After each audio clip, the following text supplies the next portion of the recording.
Hi guys, welcome back with me again in this channel. On today's video, I'm going to show you how you can use the TikTok's built-in background remover to remove the background of your photo.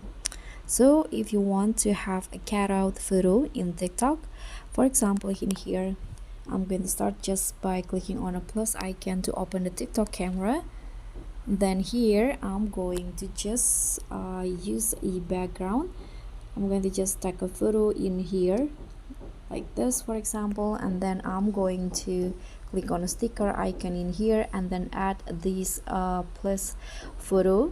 So add a photo sticker. For example, I'm going to use this photo right here, and you can see there's in the bottom in here there will be these options to remove the background. So click on this little circle to upload the photo and remove its background, and then just wait until TikTok just like this remove the background of the photo.